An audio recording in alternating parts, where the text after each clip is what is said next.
Applause I was looking for. Hello, everyone, and welcome to the 6th annual Dragons Chamber Taiwan. How is everybody doing today? You okay? I hope you guys are excited. We're very honored to be here. Now, just taking a look here. Of course, we have an exciting afternoon planned for all of you. You're going to see some exciting business ideas and from foreign entrepreneurs in Taiwan. You'll meet some heavy hitters, our dragons right here, and people in the startup world. We call them our dragon investors. Some of them have been here with us since the beginning. And here we go. By the end of the afternoon, we will crown a winner, of course, for the 6th annual Dragons Chamber Taiwan. Give us some love right there. Give us some applause. Hope you get some excitement here. Before we get started, I'm just going to explain the idea behind the Dragons Chamber. As we all know, Taiwan has always had a strong entrepreneurial streak. Small and medium-sized businesses are vital to the economy. However, foreigners living in Taiwan often have, I'm going to choose my words wisely, some difficulty becoming entrepreneurs in Taiwan. And because of that, it can be more difficult for foreigners to secure funding. So this event is intended to give the foreign community in Taiwan the chance to showcase their ideas, have them be challenged, get useful feedback, and hopefully attract that attention they need to take their business to the next level. Before we get started, I'd like to take a couple of minutes to thank our sponsors and organizers who help out with this event. Without their support, this event wouldn't even be possible. So let me give a quick thank you to Meet Taipei. Let's see. Of course, Meet Taipei. Everybody give some love for Meet Taipei here. Thank you so much for hosting us again. This is the 6th year. We are so very honored to have them be one of our sponsors. But of course here, I'm going to go down here just so I have my clicker here. First, one of our sponsors, Business Next, everybody, for their cooperation over the last 5 years by allowing us to host our event in conjunction with Meet Taipei. Musa Trademark. Give them some love. Yeah, sure. Let's applaud our sponsors. I mean, that's what this is all about, right? Supporting each other. Musa Trademark, thank you so much. Service fee free Taiwan and discounted China trademark applications for first place. Also, discounted Taiwan and China trademark applications for all finalists. These are all the things that they're sponsoring that they're going to be giving away. Give them some love right there. Thank you so much, Musa Trademark. Up next, Grant Thornton. Grant Thornton is also going to be, give him a love again, yeah, a cash sponsorship, a 20% discount for bookkeeping services for up to 1 year. Yeah. Next, yeah. Woo! Futureward, here we go. Futureward, always been a great sponsor. First, they're going to give 3 months hot desk. First prize, 3 months hot desk. Second prize, 2 months hot desk. And third prize, you guessed it, 1 month hot desk. Up next, Revital's company. I'm not even going to... Revital's one of our original dragons. And I'm not even going to try again. Every year I try, and I'm unsuccessful. Let's just call it Revital Ventures. And so very honored to have you again once a sponsorship. They're going to be giving you a hour and a half consultation session. Give them some love there, and that's worth every penny. 90 minutes with Revital, I'd pay a lot for that. Up next, I'm going to say Geber. Or Geber, maybe. Geber Brand Consulting. Geber Brand Consulting, everybody. Half-day brand strategy diagnosis with consultants. Yes, I'm hoping that I'm pronouncing that properly. I don't want to bastardize that for sure. Let's keep going. Inspire, everybody. Of course, our sponsor for the past 6 years as well. Inspire, Elias Ek. Up next, boom, Inspire. Free phone answering services for 3 months. For the winner, 1 book to each winning team, and 30,000 B2B, business-to-business telemarketing services vouchers. So very good, Elias. Thank you so much for Inspire once again. And of course, Why not? The Canadian Chamber, the Canadian Chamber of Commerce, Taiwan. The originals, yes, CCCT. One free individual membership for each and every finalist. Thank you so much, everybody. And of course, thank you to CCCT. So of course, here's our organizers. Once again, CCCT, Inspire, and Musa Trademark. Thank you so much, everybody. Give them some love. And now I want to take this time, I want to introduce the Dragons. Would you mind actually standing up? Is that okay? Just so we can get you on camera. Up here. As I go. Now first I have, oh, there we go. First I have Revital, everybody. Give her some love. Revital is the founder and CEO of her own company. A remarkable and amazing woman. Up next, we have now, wait, I'm going to go with your second name, Martin, because I got it down for it. I was working on your first name, but I'm going to get it. Martin Nordling, everybody. Martin Nordling is an international angel investor with a passion for disruptive innovation and research. Thank you, Martin. Next, Ian Huang. Ian Huang is the founding partner of Good People Ventures, or GPV, and a CEO of a software-focused venture firm. Our next dragon, Tammy Pan. Tammy Pan is a venture capitalist fund manager of Global from Day One Fund 2. Boop. And of course, we can't forget our original dragon, Elias Ek, co-founder and CEO of Inspire, investor in several startups, an all-around good guy. And look how good he looks too, by the way. Yeah, looking great, looking great. First, before we start, and I know I can feel everybody's anticipation.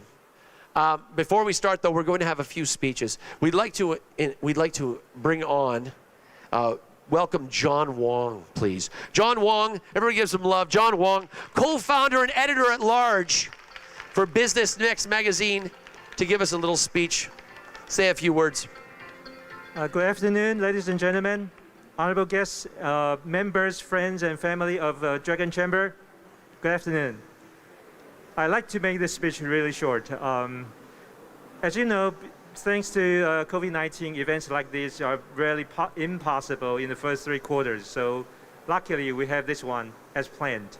And thank you for bringing the vitality to in Taipei. So big applause for yourself. Okay. And thank you for bringing it to me, Taipei, for the 6th consecutive year, which is really, really not easy. Okay, thanks again. As you may know, Taiwan has a tradition of helping non-locals start up their business here successfully. The most famous case is Morris Chang, the founder of TSMC, who came to Taiwan in 1985 and started up TSMC in 1987. Now is the largest semiconductor foundry company in the world. Okay. But given that, we still need to improve the local environment to help more international community to successfully start up their business here in Taiwan. And we're trying very hard to do that. So for our company, Business Next, now we have Meet, and we also have the Meet Global, which provides an English website doing daily news regarding the startup community. So if you're interested in startup news in Taiwan, please follow the website. So we provide daily news. And also, this year is a record year for Taiwan because we have 3 unicorns get publicly listed this year. One is Apier, listed in Japan. The second is 91 APP, listed in Taiwan. The third is Just Kitchen, listed in Canada. So we try to leverage all the resources we can have, whether locally or globally. Okay, and we like to dedicate that kind of help and resource to the international communities here in Taiwan as well. So thanks again, and it's great to see that family bring kids here to this event. Who knows? Might be the next Bill Gates. Okay, so thanks again, and good luck to this event. Thank you. Once again, John Huang, everybody. Up next, we'd like to have JC. JC, the president of the Canadian Chamber of Commerce. Give him some love, everybody. JC would like to come up and give a few words as well. Oh, yeah. Oh, good afternoon, everyone. Wow, it's amazing. First off, I want to say, John, what a great event you've been able to put together here. To see everyone out, especially after the challenging year we've had, it's just amazing. But looking at this event, how it's grown every year so much, the crowds of people here, the enthusiasm behind it, this is just such a great event to see. And I want to say, first off, to all of the Dragons, thank you guys for your support. You guys are amazing. It's really great. And specifically, Elias and Jesse, you guys, your hard work that you've done, we can't say thank you enough for all that. A big round of applause for them. Thank you, Jesse. Okay.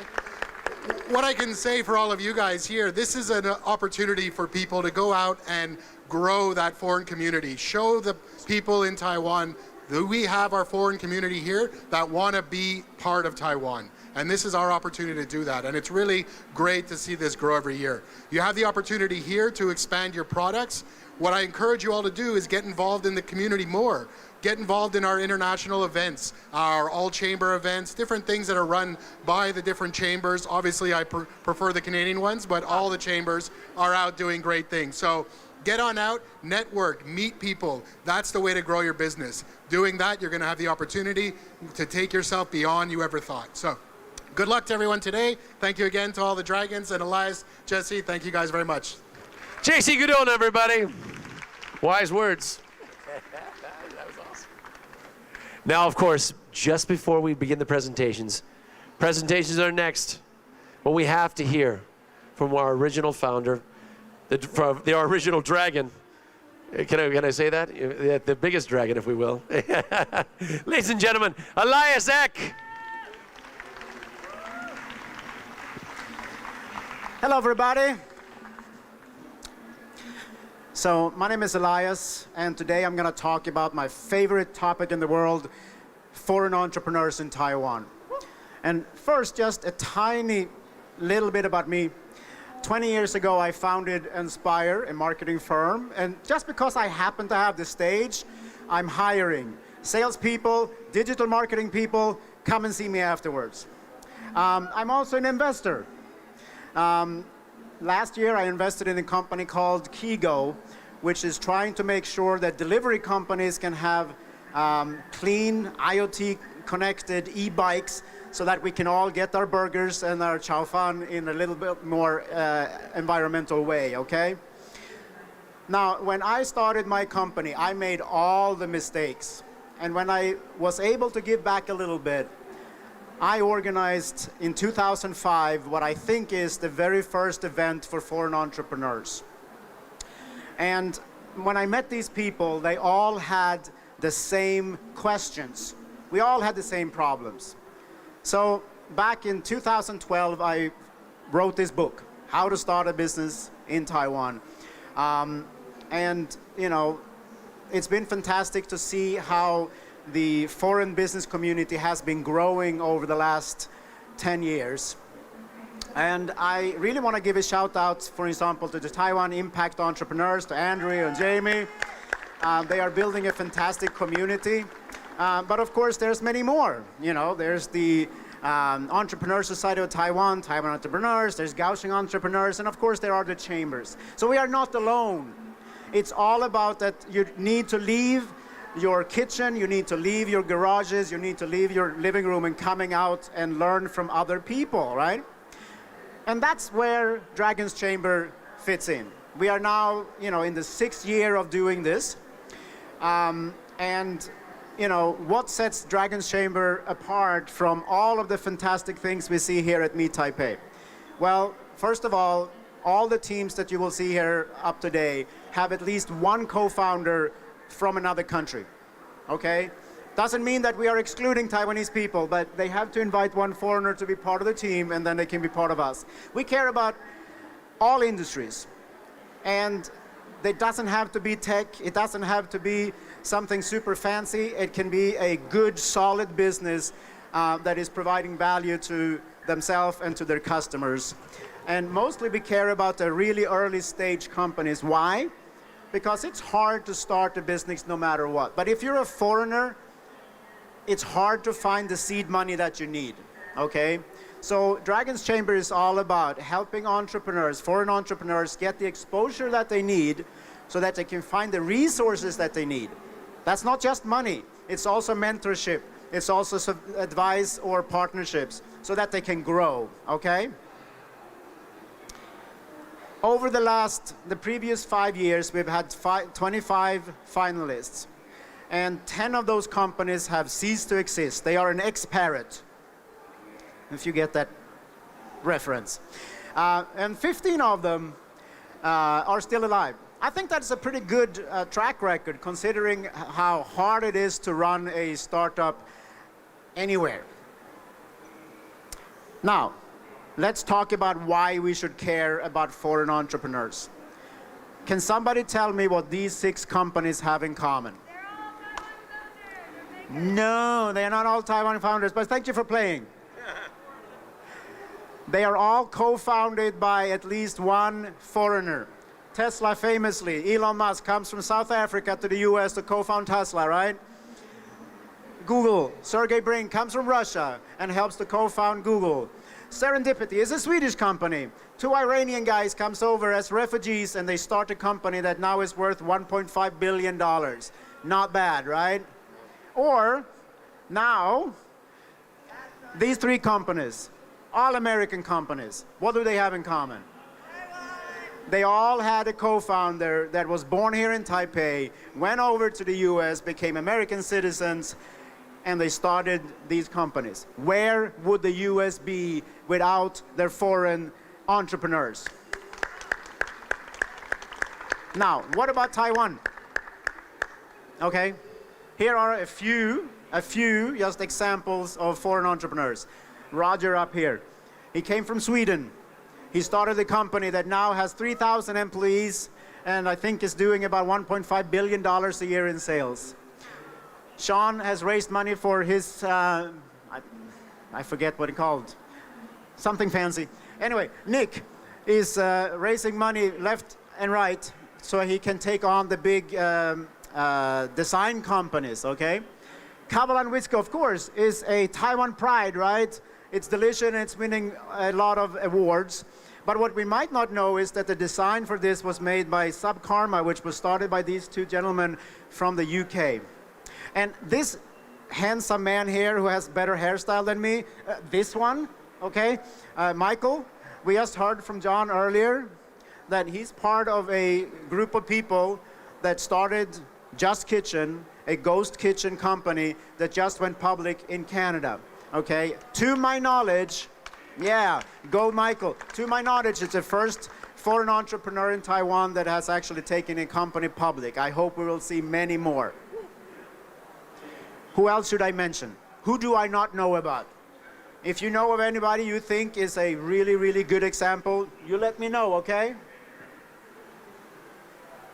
Now let me tell you a little bit about the foreign entrepreneurs in Taiwan. What do they do? Everything. Services, F&B, trading, technology, education, okay? Now the restaurants, of course, are always the most visible, right? That's why, you know, usually when you see media reports about foreign entrepreneurs, it's the restaurants. But I just want to show you that they are in all industries. And why did they come to Taipei and start a company? Most of them come here, they say they saw an opportunity, or they say the quality of life here, or they said, you know, I was just living here, all right?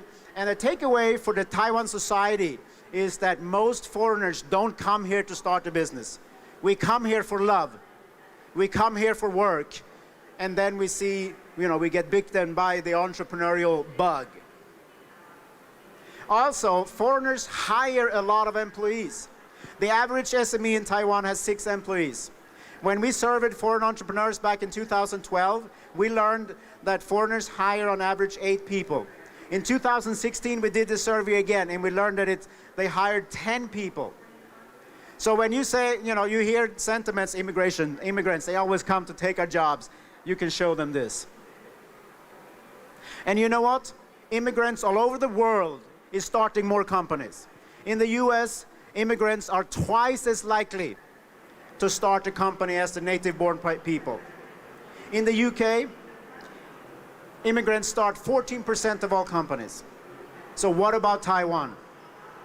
Well, Taiwan has 3.5% of the people in this country are from another country.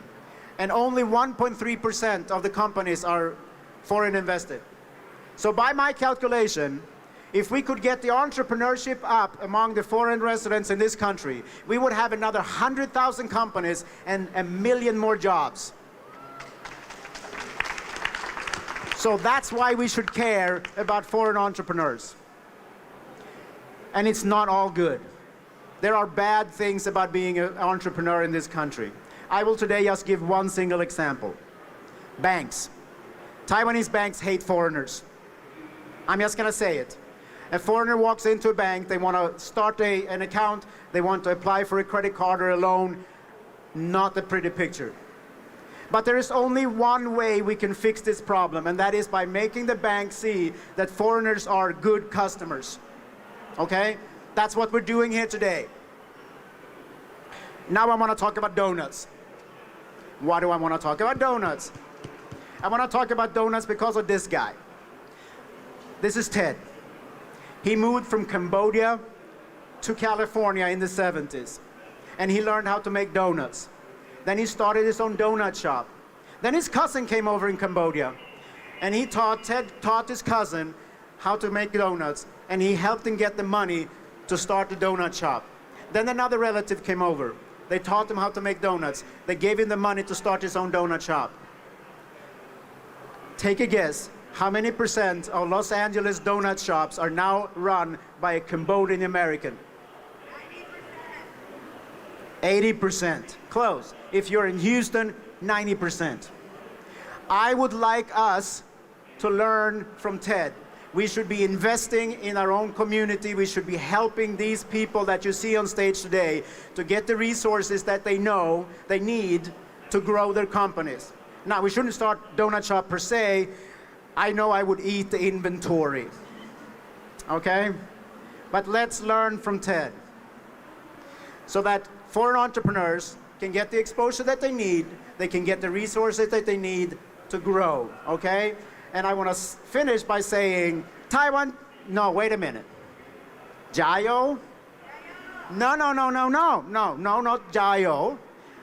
I have figured out from COP26 and over the last few decades that oil is not good for us, right? And you know what? I just invested in an e-bike company. We need more wind, we need more solar. So from now on, please join me. We're not going to say Jayo anymore. From now on, we're going to say Taiwan Jia. Come on, with me. Taiwan Jia. Thank you very much. And now I'm looking forward to see our 5 finalists. Elias Ek, everybody. Not only is his company named Inspire, but he continues to inspire all future foreign entrepreneurial hopefuls. Now, ladies and gentlemen, we're about to begin. We're about to start. Are you ready? Are you ready? Here's the thing. I'm going to explain the rules here. Let me just walk over here. I'd like to explain the rules first. First, each team will have a total of 7 minutes, okay? 7 minutes to pitch to our dragons. Then our dragons will each ask questions to each of the presenters. And after the presentation, our dragons will decide on the top 3 teams. And then finally, we will award today's prizes. So without further ado, let's get started. Let's do it. Up first, we have our very first team. Ladies and gentlemen, please welcome our team number 1, Startup in Taiwan. Give them some love. We're Startup in Taiwan. Right behind me. Oh, there you are. Startup in Taiwan, by all means. Hello, everyone. Woo! Wow, so many people. I'm nervous. Okay. I'm Paolo Lee Sing. I'm founder of startupintaiwan.com. I've been here in Taiwan for like 12 years now, so I'm that old. I'm originally from the Philippines, and my expertise include digital marketing and journalism. And then lately I started delving or putting my fingers into the startup community here in Taiwan. So one of the problems that I found as a foreigner living here in Taiwan is the difficulty in finding information about starting and running a company. And since we have all the foreigners here, could we get a raise of hands? How many of you are foreigners? Foreigners who are having problems about the very simple thing about starting a business. Raise your hand. Oh, I can see some of them. Someone from the judge. So you see, this is a real problem. And on the other hand, we have agencies who are trying to look for us, but they're having a hard time. And when they do, they couldn't even tell whether we are a legit customer or not. So you see, the problem is actually two-way. Both are having a problem about assessing and assisting each other with a goal of starting a business here in Taiwan. And so the solution is to put them together in a website I call startupintaiwan.com. It is a Wikipedia and Yelp for starting a business. For foreigners, you pay a subscription fee and you get a whole book about how to start, how to run a business here in Taiwan. You also get to learn stories about foreigners. We have so many foreigners here. And the lessons and the stories, the unwritten rules here in Taiwan. You also get one-on-one consultation specifically about your case. And you get access to foreign-friendly accountants, lawyers, co-working spaces, web development teams, and best of all, you get discounts for the services and the events that are related to starting a business. So for agencies, it is a no-brainer. You get to be right in front of your target audience. All you need to do for now is to provide discounts for the services that you offer. Well, I guess Taiwan is in a very, very special stage. There's so many people who want to come to Taiwan, wants to live here. And interestingly, more foreigners actually want to start a business.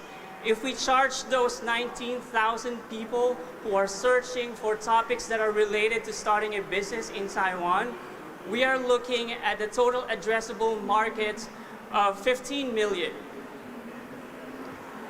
And we are only targeting just around 8% of that. It's not a lot of people, 1,500 members, so that we could have a revenue of 1.2 million.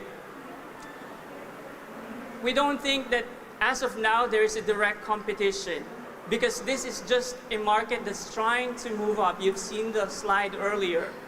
The government will never ever tell you the complete story about Taiwan. It's always warm, always sunny here.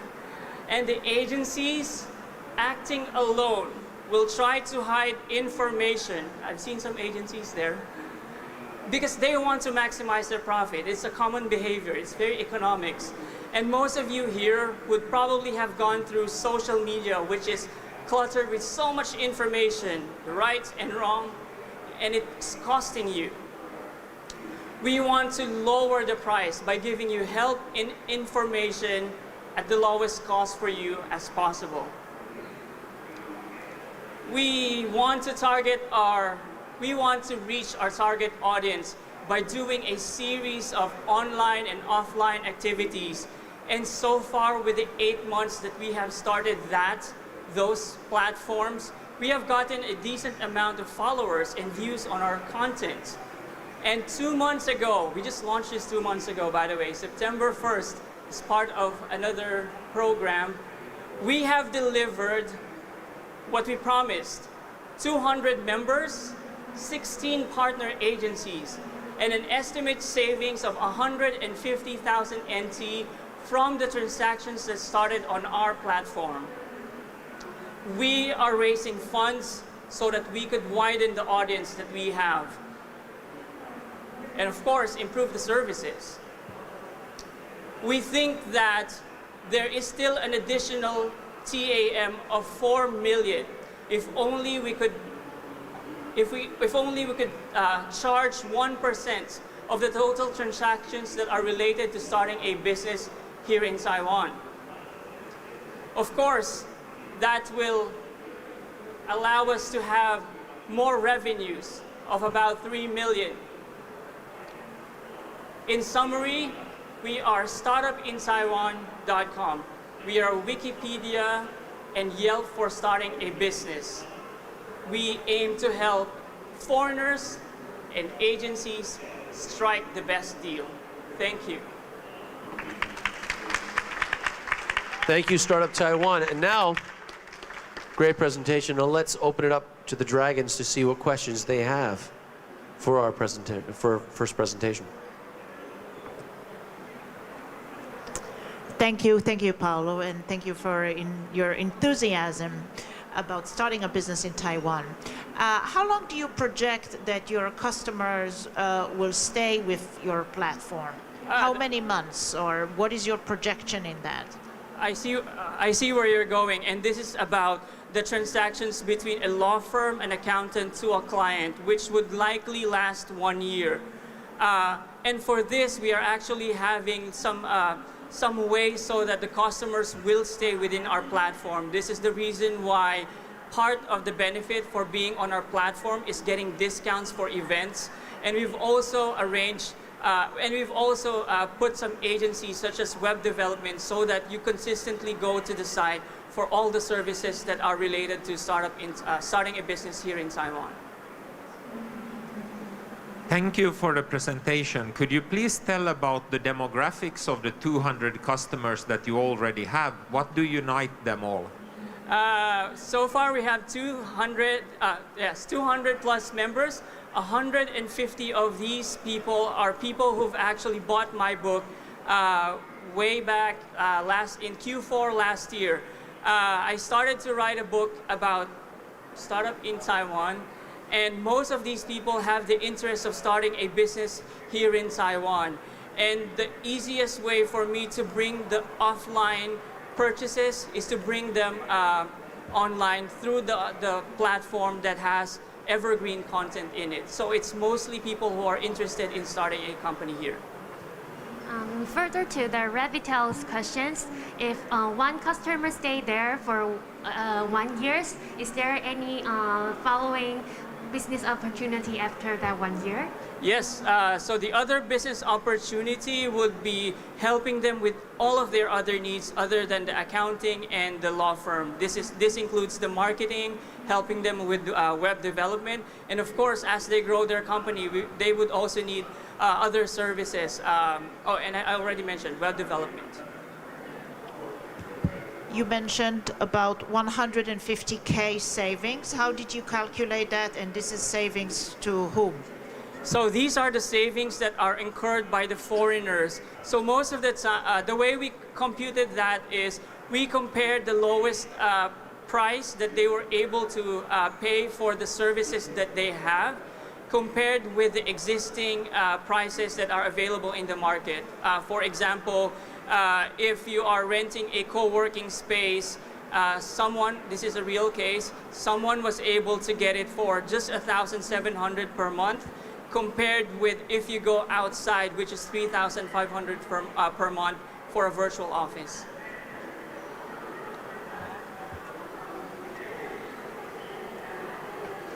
Thank you very much. Thank you for your presentation. Thank you, Startup in Taiwan. Now we have team number 2, our own Cassandra Brennan, chamber member, and of course, her team, Flight Path Immigration, everybody. Team number 2. Good afternoon, everyone. My name is Cassandra Brennan, and we are Flight Path Immigration. As Brendan just said, we are a Canadian immigration firm. Your hearts in the East and our homes in the West. Let's get started. What are our opportunities? Well, the opportunities lie in the country that we're going to. So Canada was ranked #1 migration top destination in 2020 by Gallup. And they are not only a top destination and a place people want to go, but they are looking for immigrants. 3% population increase by the end of 2023, making that about 1.2 million people we need to find. That is a huge amount of people.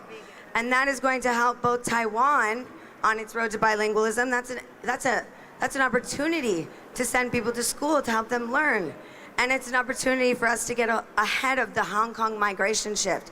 89,000 people closed their bank accounts last month. They are ready to go. We need the money now so that we can get ahead of that, get them these services they need. Problems we need to solve for the client. Well, we can't tell you all the problems the clients exist, but we can tell you the ones we know are out there. Unregulated ghost consultants. They are illegal. They are not allowed to practice Canadian immigration. It is governed by a body in Canada. And they are not licensed. They don't keep up to date. They're not professional. They're not covered by insurance, nor are they safeguarded by Canadian law.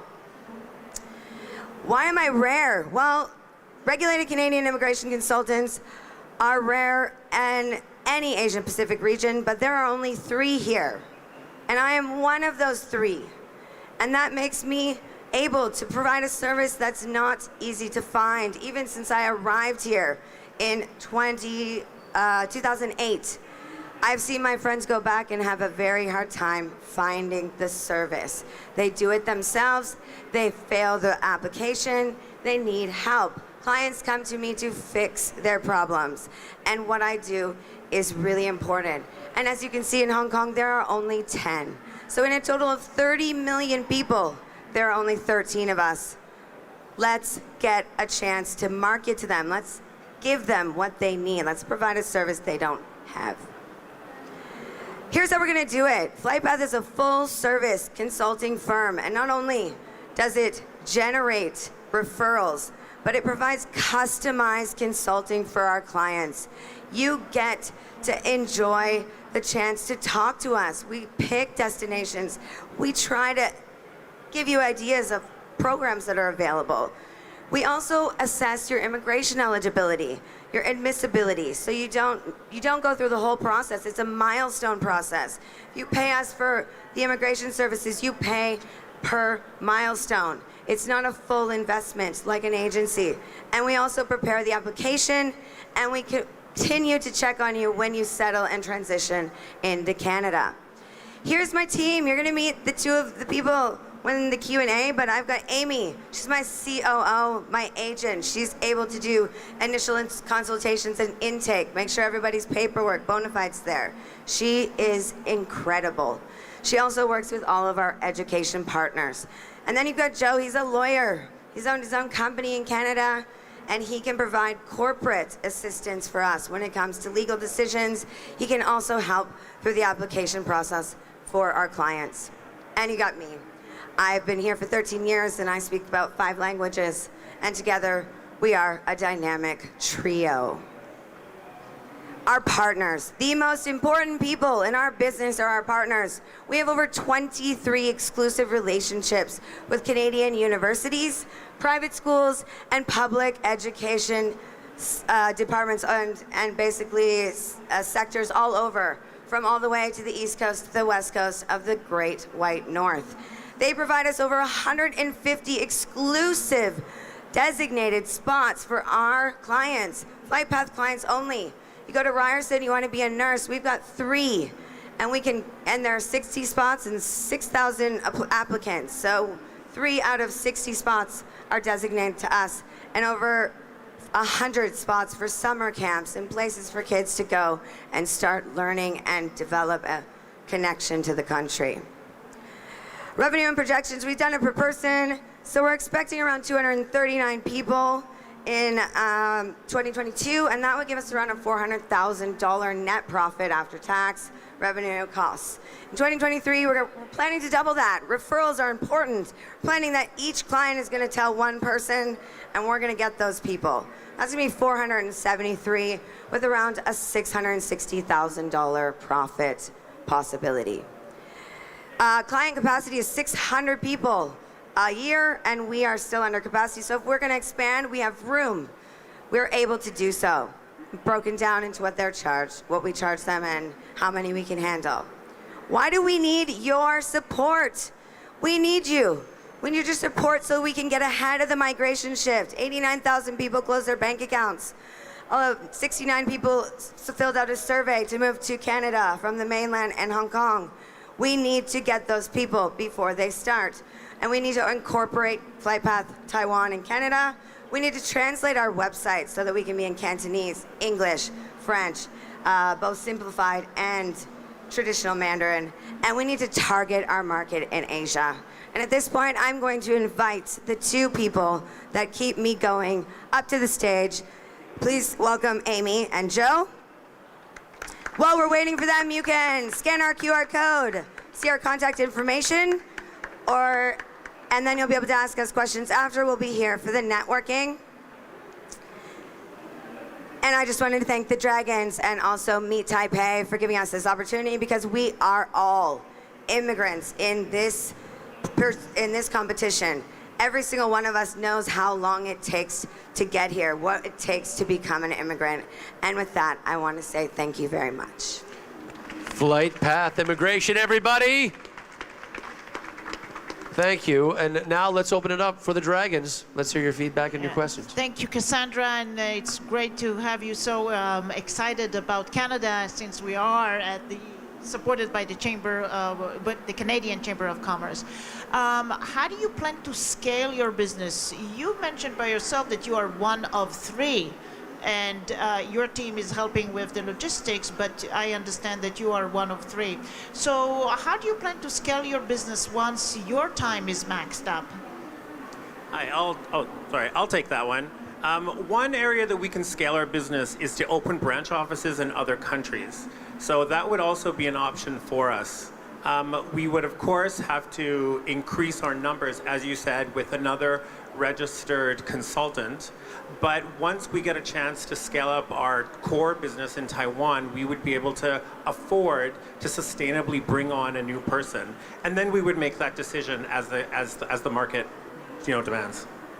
We also have a lot of really great already mentorships and people we work with in Quebec and Saskatchewan, because they have a few regulations with who can submit applications. So we do have people in the background all ready to work that we could farm out or branch out or contract out some extra work. But at this point, we're still looking, but we're looking down to 2024 at that point.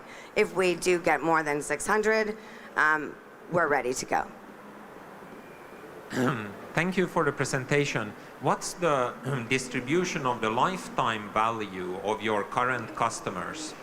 Sorry, one more time, I can't hear you. What's the distribution of the lifetime value of your current customers? In other words, the revenue distribution from current customers. Right, okay, so students are a little bit cheaper. They're faster. They can take between 4 days and a couple weeks to prepare. But our revenue distribution, if we had one business client, we would be able to give back to you what we're asking by just taking in that money from that one business client. So business clients are, we call students the people the clients who pay the bills.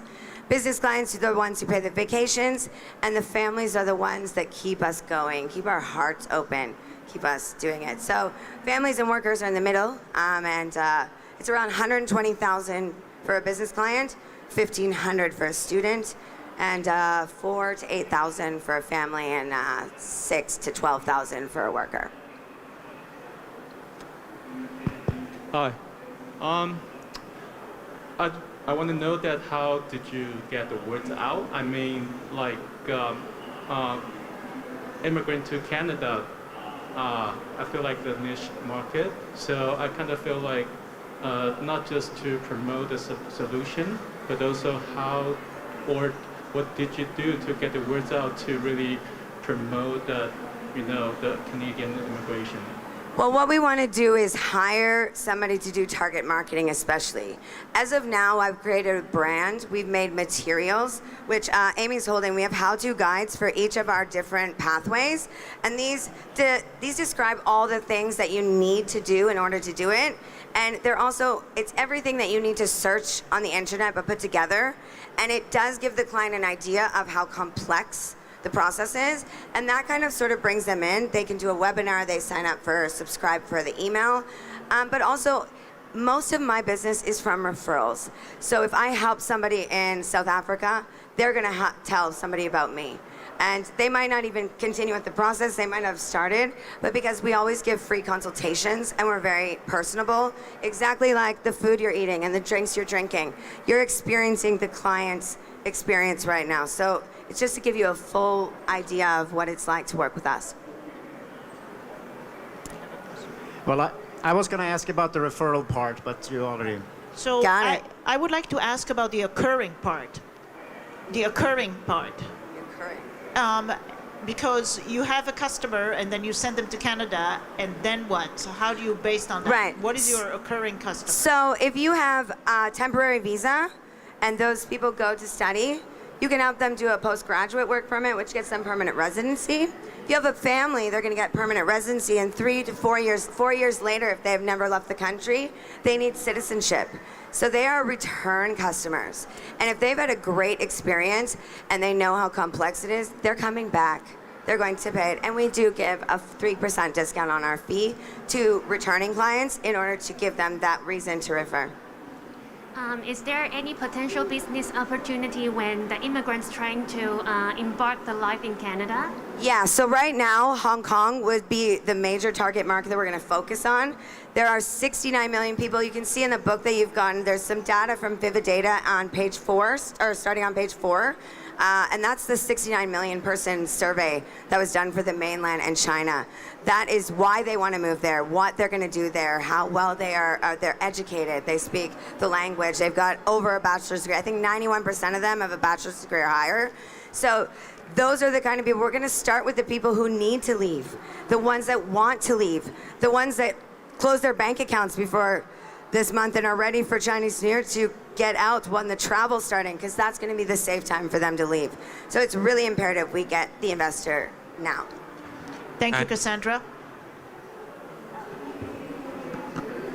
Did you have one more question? You're welcome to answer. Thank you, Cassandra, and thank you for your team. And Martin can take the question later. Thank you, Okay, no guys. problem. Thank you, everybody, so much. And thank you, Canadian Chamber of Commerce, Inspire, and Anemone. Thank you very much. Flight Path Immigration, everyone. Team number 2. Up next, we have team number 3. Please give it up for Manga X Technologies.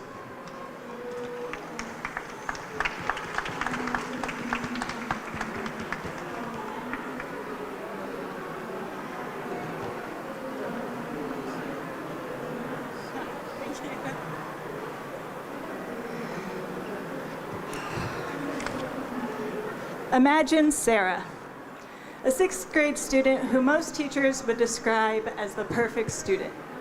She turns her homework in daily, her test scores are high, and she always follows directions. Most people would think that Sarah's life was perfect.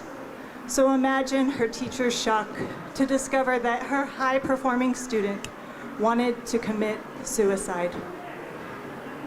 The sad fact is that suicide rates among students is rising astronomically, and more help is needed immediately.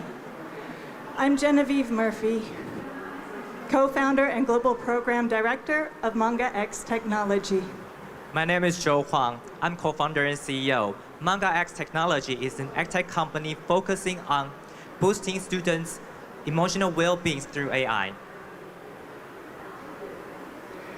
I've worked in the education realm for the past 18 years, and I've got to be honest, I'm worried. The social, emotional, and mental challenges our students are facing is increasing exponentially, and the availability of support is scarce.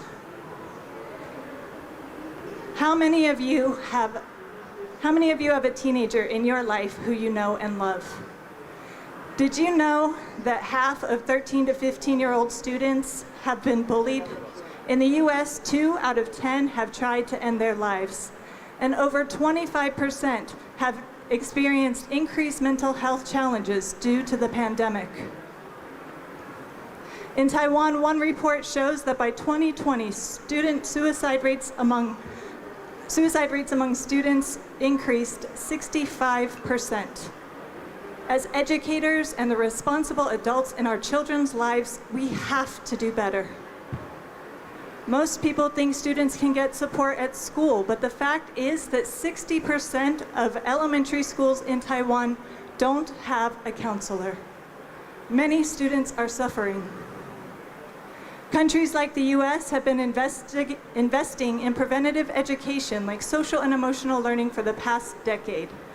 The current budget is reaching between $21 and $47 billion per year.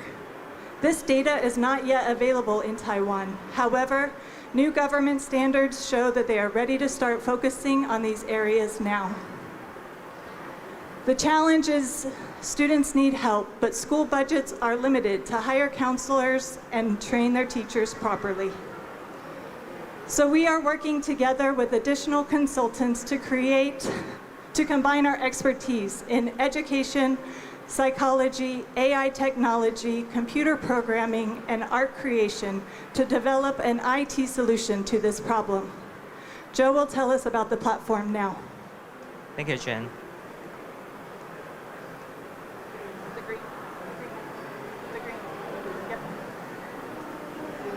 Manga Chat is an online platform for student journaling.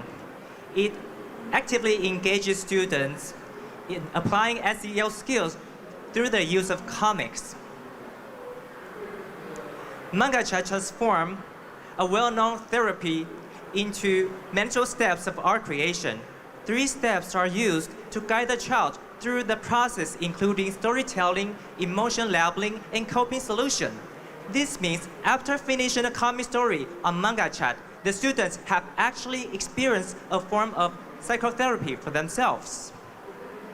We create an AI technology that can convert text into comics, which means kids can create art without the needing to draw it by hand. One of our unique features is our teacher dashboard, where we use a rule-based AI with natural language processing technology to identify negative emotions. This allows teachers to be notified of at-risk students who are dealing with successive depression and anxiety. Our platform now has been used by school counselors, but it can be incorporated into different classes and activities. This is a B2B platform. Now we have over 700 teachers and 10,000 students registered as free users. And we also have 4 organizations that have become our licensees. 3 customers have been subscribing to the platform. Currently, the highest users are in Taoyuan, New Taipei City, Taipei, and Taichung. A pilot program has allowed us to identify 20 additional schools that are interested in subscribing.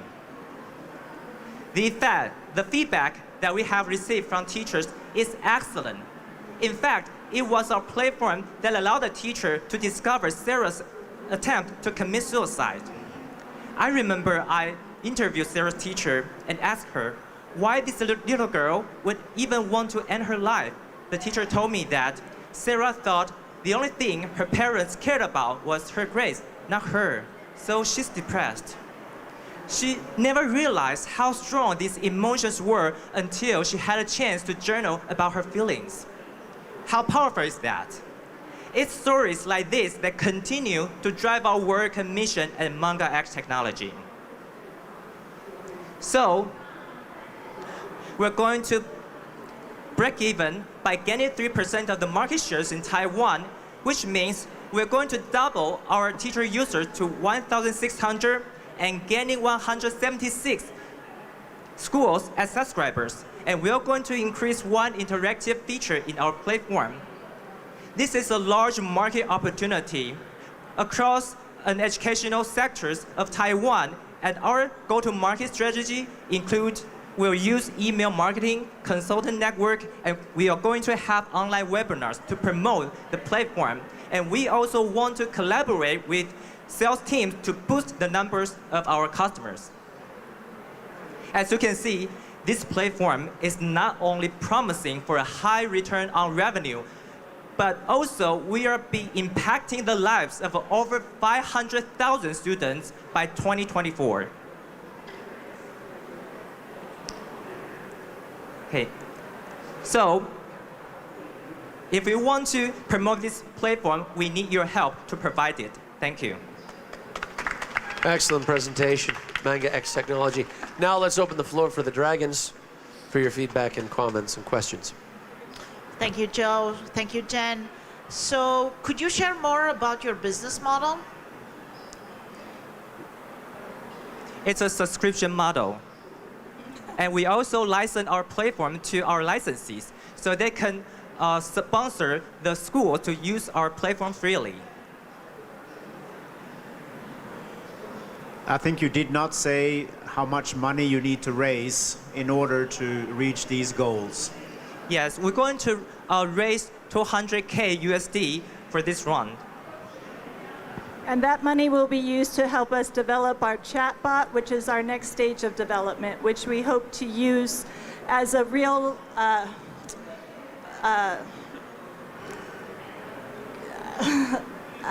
way to help students with coping strategies in real time. We're going to put most of the money on marketing and selling, and we also want to put 30% of the funds to develop an interactive feature like chatbot, so that we can provide coping strategy in real time for struggling students. So the students that already are using your platform, what's your churn rate among them? How long do they, in median, use your platform before they stop using it? So we actually encourage teachers to use this platform with their students on average about 15 minutes a day. The purpose is to train them in reflective thinking and writing. There's research that shows the value of reflective journaling. And so this is a platform that they can use by using the comic strips to not only process their experiences, but to get a visual understanding of what that looks like. So it's an annual subscription that we encourage students to use daily. And then our new features that we will be developing will provide additional ways for the students to interact and engage with the platform to continue to keep them on the platform. And according one of our research, it shows that after 1 month of using Manga Chat, that the kids can improve their emotional ability by 40%. And what is the actual usage of the current users? Sorry? What is the current usage of the current users? Yes, we have 10,000 students now registered as free users. The age at this point is for primarily elementary, so grades 2 through 6. However, again, our next stage of development is to increase that to junior high and high school students as well by changing the avatar features so that it's more age appropriate for secondary. Does your program need any MOE approvals for the use of the school? Ministry of Education? Not really, actually, but the teachers still need to assign parental consensus before they apply this platform in their classrooms. Teachers are very, very busy people. Do they see this as a way to save time or provide, or do they see it as a nuisance? No, I'm a teacher, so I can vouch. From personal use, it's incredibly helpful. It's like any platform. Once you start training the students how to use it, after a couple classes, it's quick and easy. They love it. They're engaged. And really, as Joe mentioned, a distinct feature is the reports that teachers are given. And this is incredibly valuable information because as teachers, we need to know how our kids are doing. And these reports provide that background information and highlight students who are needing additional support or help or coping strategies or maybe even counseling. And so this is, if anything, it saves time because it gives teachers a snapshot of the overall emotional well-being of their class. I want to know, like, how do you guys evaluate the efficacy of this solution? evaluate the efficacy of the solution? Through pre and post surveys. So by giving students and teachers the survey at the beginning and then giving them time to use the platform and then analyzing it through post surveys and being able to analyze that data to see the impact. Thank you, Jen. Thank you, Joe. Thank you. Thank you so much. Manga X Technology, everyone. If the last couple of years haven't taught us anything, that's how important mental health is. Thank you so much for your presentation. And now, without further ado, Team 4, please welcome Stride. Hi, everybody. Thank you guys so much for having me here. It's so great to be here at Meet Taipei, and thank you, Dragon Chamber. I'm really excited to share with you what we've been working on and what we see as the future of fitness. So this is Stride Transformer, what we see as the future of home gym. It's something that we've worked on incredibly hard and something that we think can change lives enormously. But before I talk about what we see as the future of fitness, I want to talk about who I am, where I come from, where fitness is today, and hopefully where fitness will be tomorrow. So this is me after getting intestinal surgery. I've had chronic health issues my entire life, and I know for me and many Americans, managing your health and fitness journey is just really challenging. People want to work out, they want to take care of themselves so that they can have happy and healthy lives, but they find it challenging to stay on that path. So they need support. So how do we do this? How do we take this experience and move it forward? Well, we've been building Stride Transformer. Taiwan actually has the leading supply chain in the world for advanced fitness equipment in Taichung and in central Taiwan. This is our transforming machine, one of the prototypes we're making in collaboration with Taiwanese factories. Thank you, Vincent, who is our factory partner over there. And we've been building the first of its kind multi-use machine. So before I talk more about that machine, kind of why don't people succeed in their health and fitness journey? And it's a complicated kind of nexus of things. Obviously, people want tools. They need to have the right knowledge not to injure themselves, and they need to stay motivated. And this has become even more apparent where people are trying to work out at home during this COVID-19 pandemic, where it's been incredibly challenging for people to get the fitness they need. So talking more about the past, fitness has not changed that much in 100 years. This is an actual photo on the Titanic of a woman working out on an exercise bike. And this is the original treadmill. Fitness equipment has not changed meaningfully in 100 years. Well, that is to say, now we have touch screens on our machines. But unfortunately, I think this doesn't deliver those three things.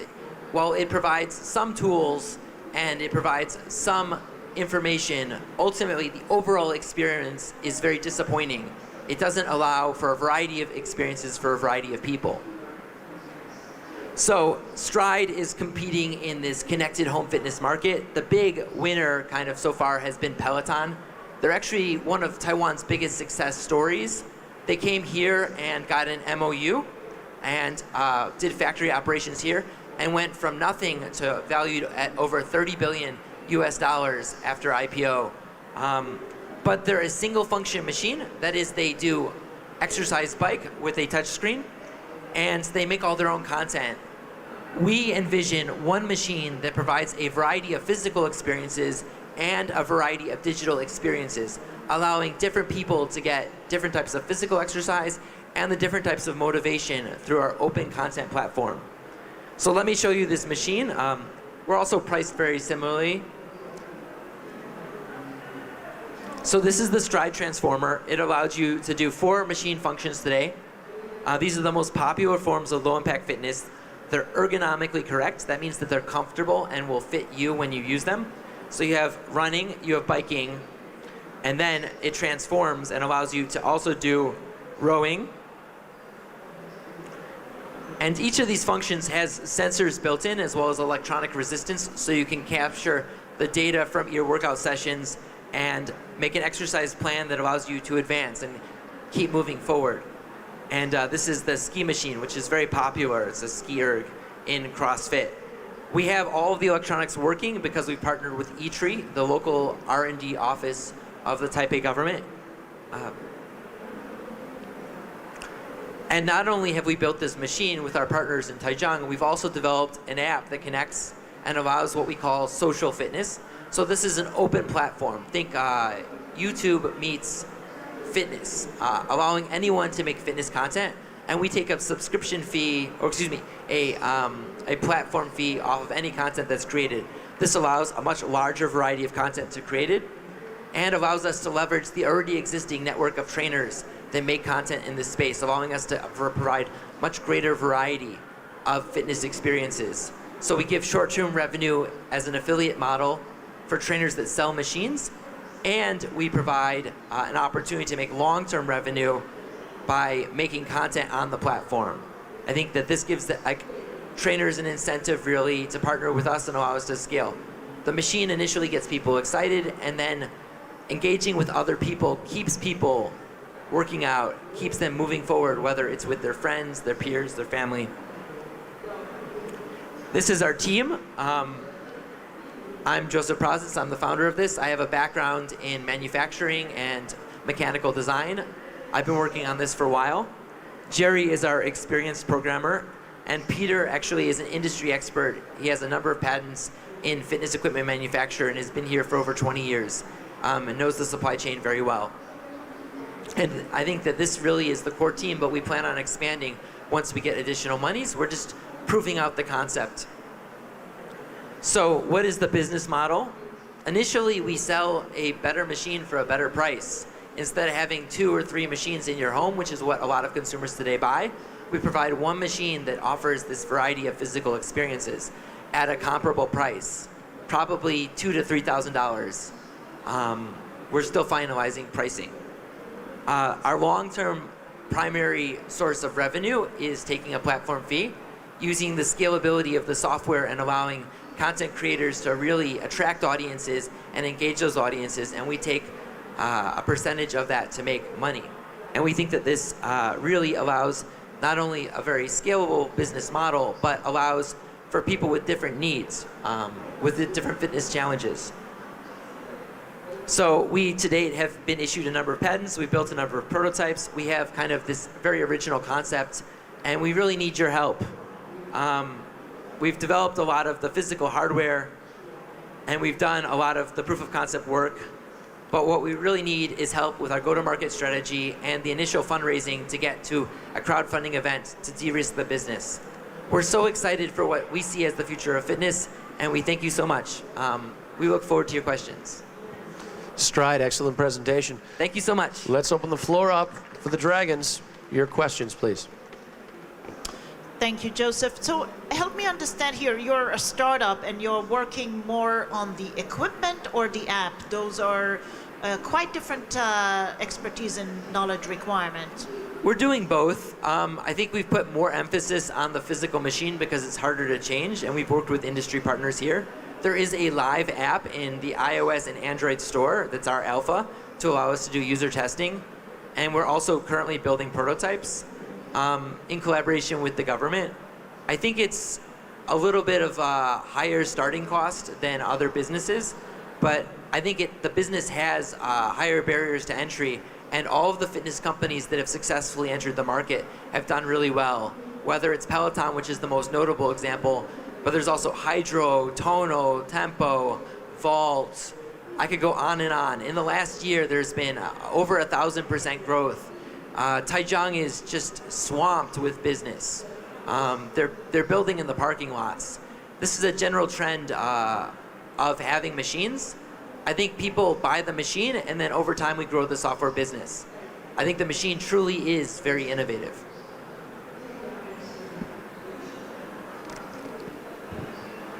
So what demographic you are targeting, and what is your go-to-market strategy? Sure. So I think we're looking at the North American market, primarily the US, especially in extreme weather climates, places that are very cold or very hot for part of the year. This correlates very nicely with sales data for exercise equipment. Before the pandemic, home exercise equipment was over a $10 billion market, and has actually grown quite significantly since then. I think we're looking at people that have discretionary income and want fitness, but especially with financing options, this is available to a much wider swath of Americans than you might think. Americans already spend over $1,000 a year on gym memberships and fitness-related products. And so this is not that much of a stretch for them. And they see this as a long-term commitment to their health.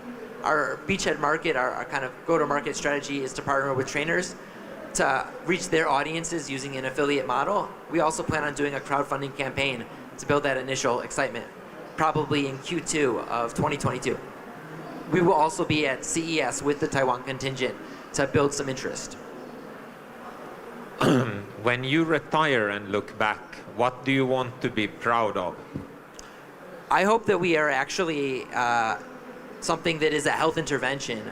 Many people in my family have had heart disease and diabetes, and I think it's just really unfortunate. The number one cause of death in the first world that's considered preventable is something called lifestyle disease.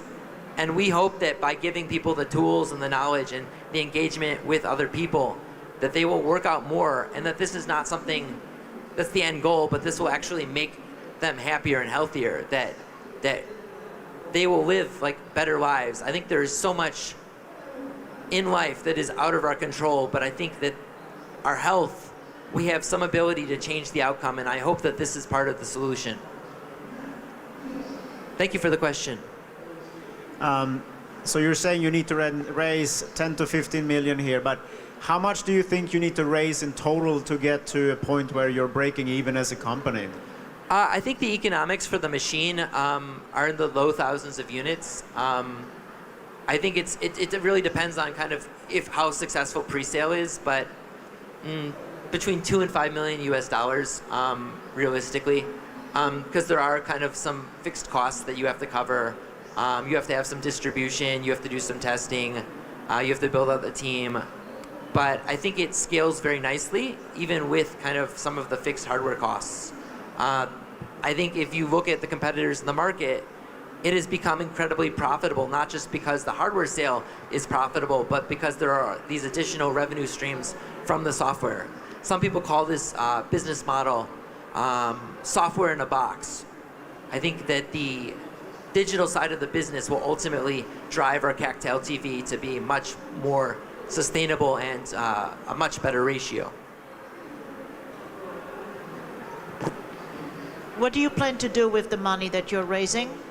I think we want to get some fitness influencers on board, validate that they like it, and push it out to their audiences.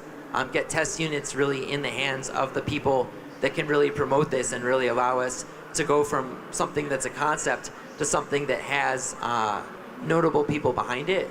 Because some of it is just reputation. Kind of an analogous business, I think, is Cameo. They were a business that allows celebrities to sell their time in short messages. And you saw that by having celebrities on that platform, they got more and more attention, and that allowed their business to scale very organically. Thank you, Joseph. Thank you so much for all the questions. I really appreciate the opportunity. And thank you, everyone. Thank you, Team 4, Stride. Thank you so very kindly. Can I take a selfie?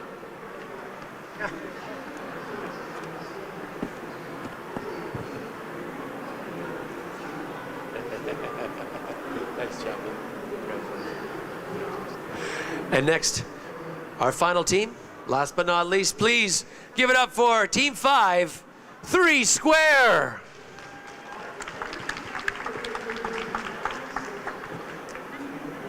Good afternoon, everyone. We are 3 Square.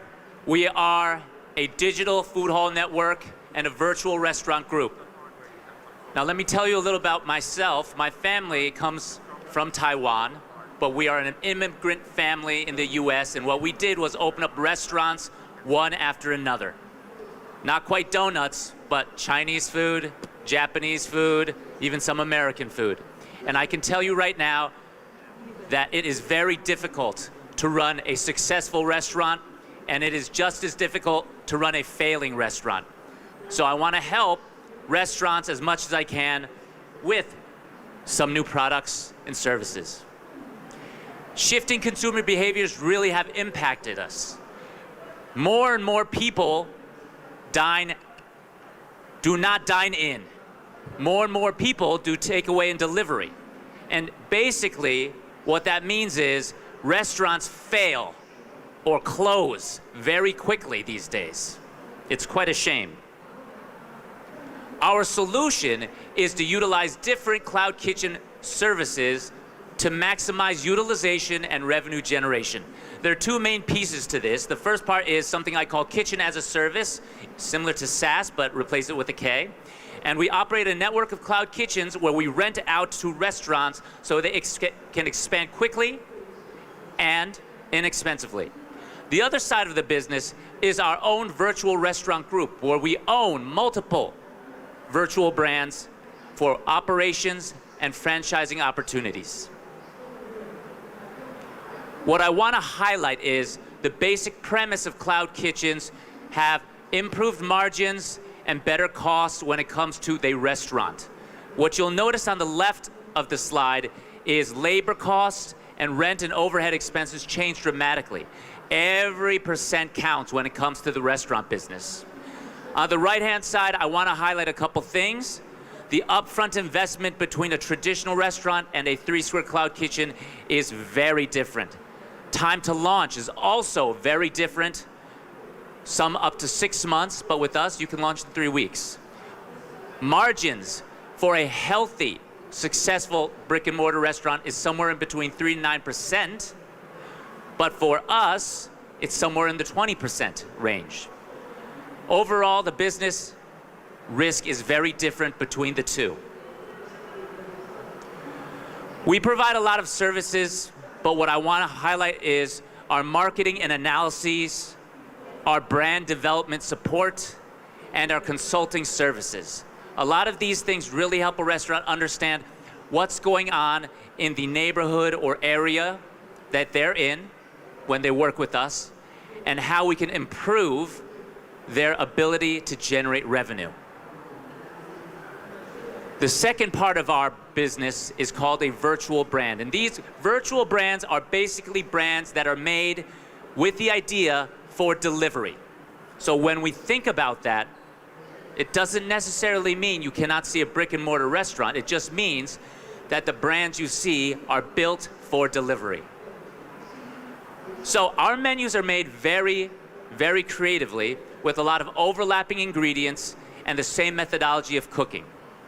We have limited items per menu because, again, it's easy to prepare, it's speedy, and it's standardized. Finally, in one cloud kitchen location, we can generate multiple brands and their revenues. The other part of the business that I'll mention is called franchising. We can franchise our brands to existing restaurants that have underutilized kitchen capacity. So in other words, restaurants already use their existing labor, their existing equipment, their existing real estate, and their existing utilities to generate additional revenue for themselves. This is basically a low or no CAPEX business model, not just for us, but for them as well. What I mean to say by that is, just to be very clear, in a kitchen that is only 20 square meters, we can generate the revenue of 6 brands. And that's what I refer to as utilization and maximization of this. The total addressable market for food delivery is humongous. It is forecasted to be at $192 billion globally by 2025. And the majority of that is in APAC. We're launching in Taiwan because there's a lot of great things about Taiwan. Did you know that we do over 800,000 orders a day here? We do more than Singapore, Malaysia, Thailand, Philippines, etc. This is a great place to start. And then we're able to enter into other high-growth APAC markets. The revenue model is great because we have multiple income streams. From our CAS model, we have monthly reoccurring payments, and we get a percentage of sales. From our virtual brands, we generate revenue from operations and from franchising. What I do want to highlight is the tech stack that we use optimizes operations and creates value.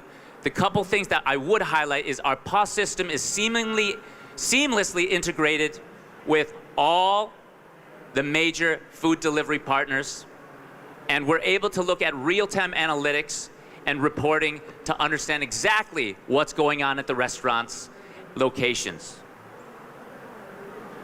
We are able to push ourselves out there from a PR, marketing, and communications point of view. And for example, this one, when we launched, we were released in over 200 channels in English, Mandarin, Vietnamese, Simplified Chinese, Bahasa, and Thai, I believe. Our milestones include launching in Taiwan on year 1, and by year 3, we hope to expand to 2 more countries. We are 3 Square, and just to explain, 3 Square is a common phrase referring to 3 square meals a day. In Mandarin, that would be 一天三餐. So I hope everyone gets to have 3 square meals a day, and some of them with us. Thank you very much. Thank you, 3 Square, Team 5. Now let's open the floor for the judges, their comments and questions. Wow, so many services and so many multiple income sources. What is your focus? My focus is to help restaurants not just survive, but thrive right now. And with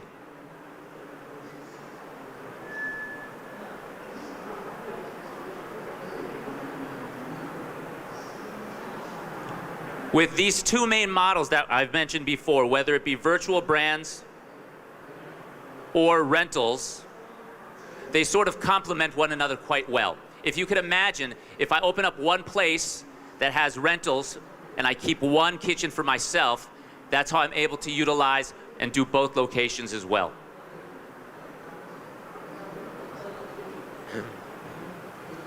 How do you see the competition and what is the landscape? In Taiwan, the competition is, most people would mention Just Kitchen, and most people would understand that Just Kitchen is a very big player. We do something a little bit different from them, but the great thing about it is it's always great to have someone educate the market on your behalf. I used to work for Food Panda a long, long time ago, back when nobody knew what Food Panda was. Now, if I say Food Panda, I'm pretty sure everyone knows what that company is. If I say food delivery, everyone understands what that means, whether it be the consumer or the restaurant themselves. But 8 years ago, that's not the case. So to have a Just Kitchen working in this ecosystem with us to make cloud kitchens or ghost kitchens more prominent is advantageous for us. Could you be so kind and walk us through a success story for a restaurant that has started using a cloud kitchen and how that has impacted its profitability? That's a very good question. So let me give you a very intriguing question.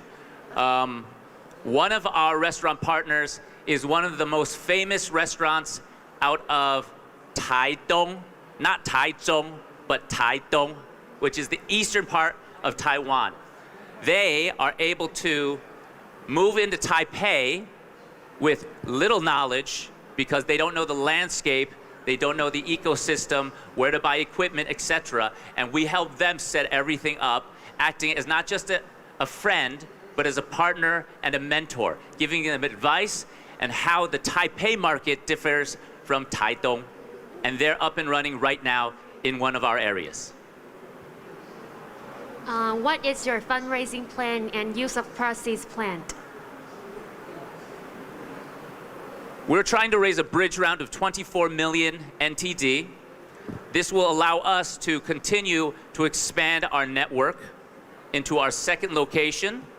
Also, this will allow us to push the franchising part of our game as well, and potentially even launch a smaller third location that focuses purely on our own individual in-house brands. How many customers do you have so far, and what do they pay for? What services do they pay for? So depending on the definition of customers, I'll go a couple ways, right? So restaurant partners can be customers, and they pay for the services of coming into our kitchen, and we rent to them and such. So that's one part of the game. But if we're talking about the end consumer, we have end consumers who order from us every day like a restaurant, just like any other restaurant or any other food court. And every month, I would say we have over 10,000 orders. So your business model is B2B and B2C. Yes, it is. I see. Thank you. Do you think there is less loyalty? I mean, if I go to a restaurant and I eat the food, I think I'm not just remembering it for the food, it's also the ambiance and so on. So if I'm ordering from you, one of your brands, I mean, this is a completely new experience, right, with a virtual brand. Is there a less brand loyalty, maybe? I would say this. Not all of our brands are virtual brands. Some of them are existing brands that just happen to be there. But you are right. It takes effort and time to create a brand from nothing. And what people do, though, is they tend to like to try different things. And if they enjoy the food, maybe they'll come back again. So for our own brands, for example, we've already had many people come back again and again to try fish and chips or Korean fried chicken or American-style fried chicken. And these are brands that don't exist 6 months ago. So what I would say is it really depends on the customer, but there are adventurous customers out there who really do like to try different foods, and if they like it, they like it. And that's the great point of it. Make great food, and everything else will go along with that. Thank you. So do you think that the two businesses you are running would cannibalize each other? I mean, it's okay when you are small, but when you get much bigger, could it be to change that? That's a very good question. I personally don't believe that the business will cannibalize one another, because what will happen is it's sort of a community or an ecosystem of different restaurants working together to get better commissions, lower prices on fruits, veggies, meats, buying Coca-Cola in bulk. So if you could imagine, how do I purchase Coca-Cola by myself versus how do I buy it with 20 brands? I get a very different kind of discount. And when it comes to externally, people will look on Foodpanda and Uber Eats and different platforms like our website, and they'll choose what they want to eat. So there's definitely not too much of a, I guess, a cannibalization effect that I believe in. If you make great food, you make great food. Some days people will want fried chicken, other days they want hamburgers. Doesn't really change that. Thank you, Victor. Thank you so much. 3 square, everybody. I think I can speak for the Dragons. This was probably the most impressive 5 teams that we've had for presentations in the past 6 years. I mean, that was really impressive. While we're doing this, while our Dragons are deliberating, I'm going to be thinking about which of the 5 teams will be receiving taking home the prizes. We have another treat for you. Now, of course, I was talking earlier, I was going to share some inside information about cryptocurrency, or as my friends call it, crypto. But never mind, I lost everything. So it's very volatile. It's very volatile. So, but no, our treat today. For the last 4 years, Dragons Chambers cooperated with the Dominican International School in Taipei. Woo, give us a love, yes. And their teacher, Marcia de Souza, to promote entrepreneurship among young people. Marcia teaches her high school students about entrepreneurship, and for the 4th year now, she is helping them to form businesses. Now, many of these businesses have earned real money selling products and services. So previous years, we've had Dragons Chamber has allowed these teams to pitch at several events and get honest and direct feedback again from seasoned entrepreneurs. So here, this year, we are inviting once again one student team up on stage to tell you about what they are and what they are going to do. Please welcome Time for our team. Take it away. The stage is yours for 7 minutes. Best of luck. Give them some love, everybody.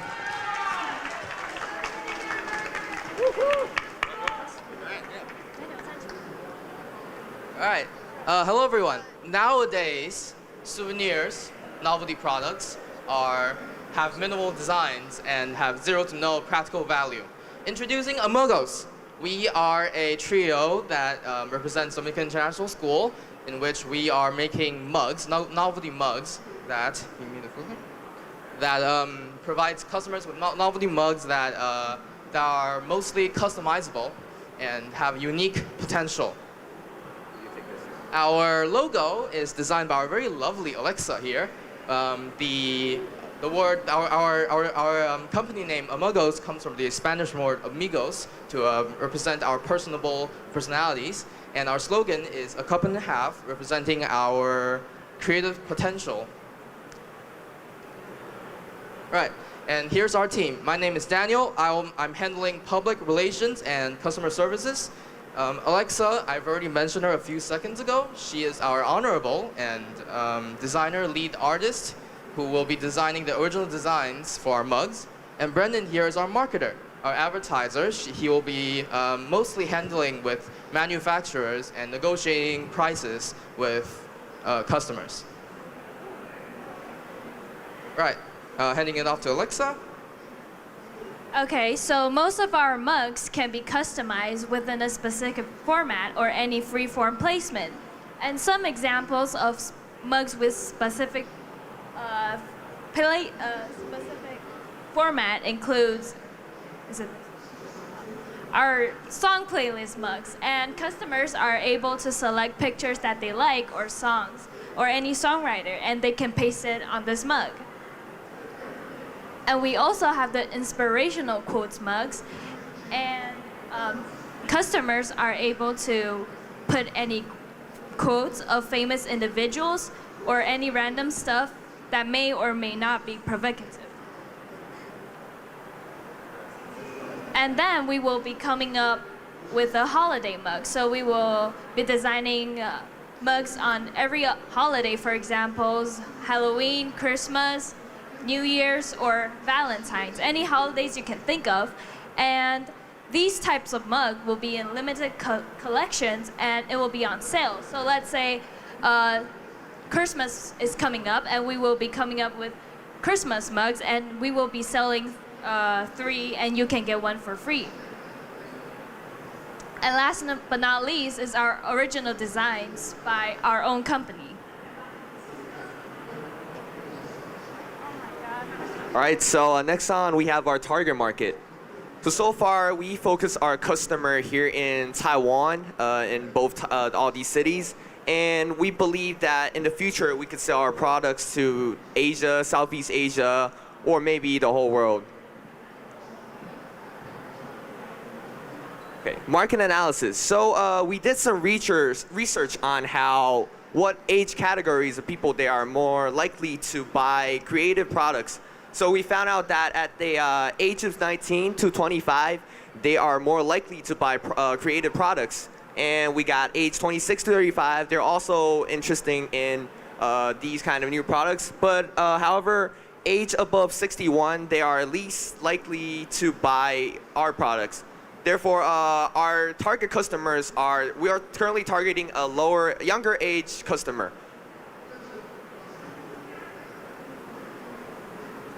All right, so we actually built up a website for our company. So in our website, we designed it as like a picture gallery. So by the customers going up and down, they could see all our designs and products. And our website are also linked to our Shopee account right here, so they could purchase directly after they see the one they like. For advertisement, we got Instagram, we got Facebook. We put a lot of advertising videos or posts on it, and also these Facebook and Instagram are both linked to our Shopee account and both linked to our survey. So I mean, they could directly purchase from us, and we could actually send these products to like 7-Eleven or Family Mart, so they could collect it very conveniently. All right, so this is our financial plan. In Q1 2021, we sell around 50 to 60 mugs, and we hope by the time Q4 2022, we can sell more than around 1,000 mugs. And I want to emphasize between Q4 and Q1, we will sell more mugs due to the fact that it's Christmas holiday and people like to buy mugs for souvenirs. So we will actually spend some effort and time right there, try to advertise our Christmas products so we can actually make for more profit. This is our plan. So our regular mugs, our revenue is around $200. And also our profit is around, our profit's $112. So our profit percentage is approximately 127%. While our customizable mugs, our revenue is $240, our profit is $152, and our profit percentage is around 172%. Last but not the least, our changing color mugs, we call it the magic mugs, which means to say when you put hot water inside, the mug was originally black, but it turns color after putting hot water inside. So our cost is $70 more expensive than the regular mug, but our profit is $122 and $162 for the custom mugs. So we have a 77% profit percentage and a 102% profit percentage. And now we come to our holiday stuff. Of course, as we already talked about it, the holiday mugs will be done through sales and stuff. But then we also have the charity mugs for Earth Day, for example. We will be donating all our profits directly to the Earth Day foundations in Taiwan. So yeah, that's our goal for the next 4 quarters. And that's about it. Here's our Facebook and Instagram QR codes. Feel free to scan them for more information. That's our email. And thank you all for listening. Thank you very much. Thank you so much. Thank you so much, Amigos. Amigos, I love it. Yeah, do you want to take photos? Do you want to have some photos? We okay? You're all right? Great. Excellent. Congratulations. Congratulations. That was amazing. Really great. I couldn't imagine. They're high school students. I don't even want to think what I was doing in high school. I couldn't even do that. Are you kidding me? Now we're going to invite our judges on the stage. We're going to have a round table to discuss each and every team. The goods, the bads, the pros, the cons, led by our own Rivita. For you. Here you are, Rivitas. Do you want?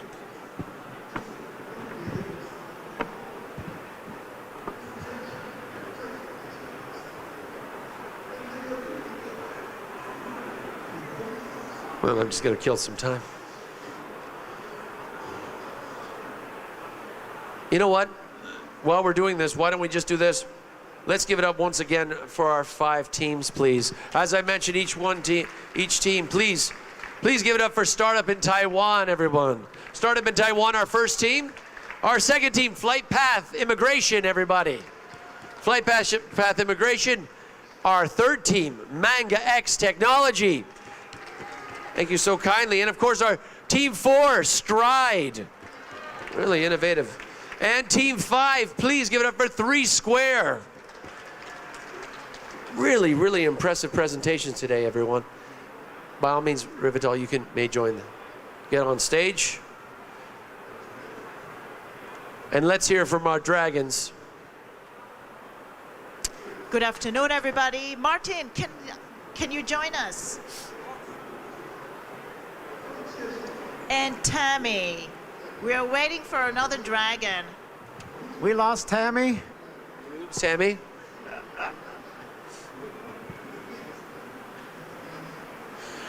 Okay, so good afternoon again, and it's fantastic to see such a big crowd, and we are very happy. We are very, very proud of our teams and your courage to speak out, and we thank you for your enthusiasm, and you've done a great job. Thank you so much. Hey, Tammy, thank you for joining. So we would like to share with you some of our thoughts or discussions throughout the judging time and session. And some of the people asked us before, why don't you ask the crowd or let the crowd vote who is your favorite? Well, there are different aspects that investors look at. And when you're as a crowd, you may think yourself as a customer, or you may think this is my friend, or I like the presentation. But some of the topics or the factors that we looked at are different than what you may think as a consumer or your impression of the presentation. So we decided to look at the ranking and have our investors with very specific factors to look at. So we will share some of the thinking process that we have gone through. Let's start with startup in Taiwan. So that was with Paulo, right?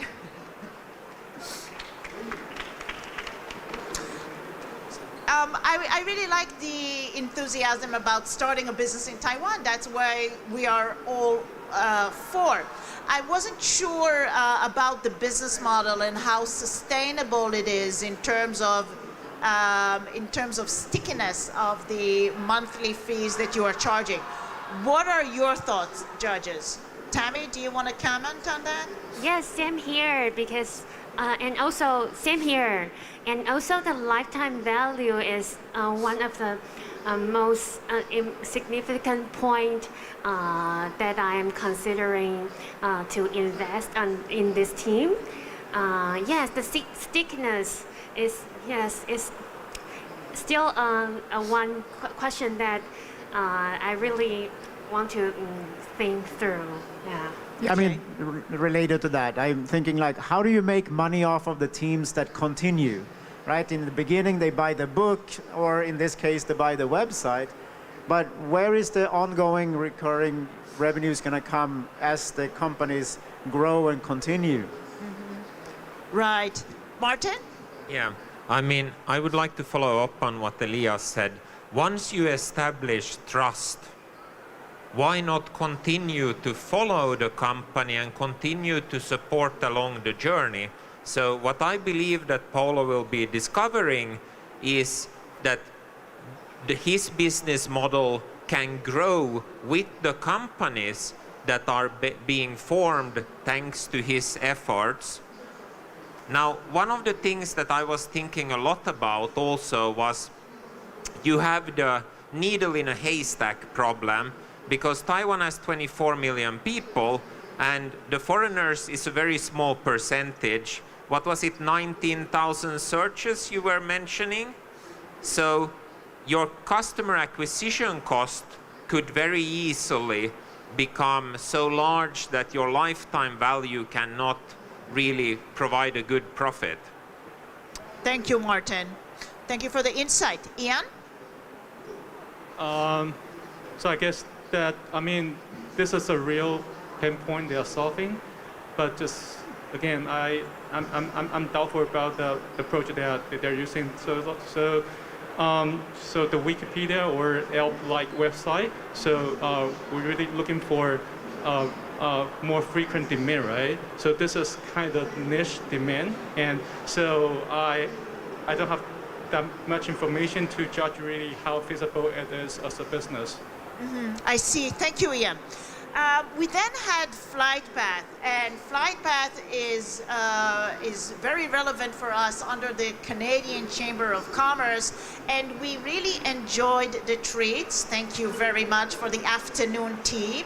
So my question is or the thought that I had was, how is it scalable? I mean, and this is still a question that I have in my mind. What do you guys think? Elias, do you want to start? Well, I would say this is one of those businesses that, okay, it might not be hugely scalable, but I think they can build an SME, a strong, profitable company that might not be going into the stratosphere, but there's nothing wrong with that. Okay. Good. I would like to echo what Elias said. There's nothing wrong with that as long as you don't try to convince people you're going to try to go through the stratosphere when you actually can't. So my question is actually, where's the exit for the investors? Correct. We as investors looking for a return, so where is the exit? Tammy?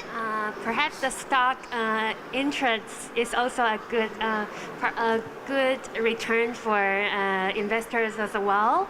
And same as Elias just said, don't think the one that the startup that booming in the equity market is the only good startup or good company, good venture. I think a sustainable business and provide sustainable cash flow stream is also a good company as Right, well. sustainable long-term business, and it doesn't have to be tech all the time. Ian, do you want to comment? So here we are, we are charging a variety of business, right? So this is, my thought is more like a lifestyle business, but which is fine, right?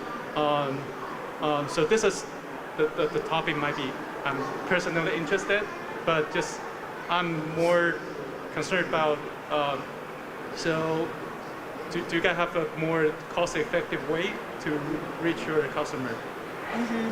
Okay, thank you, Ian. We then had Manga X dealing with emotions with digital emotions or digital AI, which is a very interesting concept, and it's also related to technology. So in this regards, that was an interesting concept that I thought is already has quite a lot of traction with schools, and I would really wanted to understand more about the business model, but I definitely see the scalability and the relevancy of these services. What are your insights? I do think their business does solve a real issue out there, but I have some query about that, whether a student would voluntarily use the journaling platform every day, or would they, voluntarily to tell the chatbot their emotion? So yeah, that's my query about the business. But I do think they are solving a real issue. Yeah. Absolutely. So go ahead, Martin. I did a small survey among the students in my class, and I was shocked to see that 65% of them said that anxiety has affected their everyday life during the last year. So the problem is really there. I would already now really like to thank you for addressing this problem. You are heroes. You are my heroes. Now, having said that, I would also really like to see the journey of the students statistically through your platform, because I'm afraid that there's going to be some of the students that need it the most that don't actually use it every day. So how to make it sticky, because I feel that's a little bit a product like a gym. We buy it and then we don't use it. So how to avoid that? That's what I think is really the key. I see. Ian? Yeah, so so mental health and education tech are growing fast after COVID, right? Right. So I'm with Tammy and Martin. Habit building is hard, really hard. So what is the approach? They really help their user to use it every day, especially in Taiwan. Once this fun stuff becomes part of coursework, students feel like they are obligated to do that. So maybe how do they help or encourage the student to express their real emotion through this tour will be the key. Right. So higher student engagement, how can that be done? Absolutely. Elias? Where's the salesperson? Right? Looking at their founders, they seem to have a good background in tech and in education. but they need to get themselves a salesperson, a marketing person to join the team as soon as possible to actually get it out there, because if they can't close the schools, there's never going to be a chance to make money and get the engagement, right? Well, maybe that's why they're raising money. Let's move to Stride.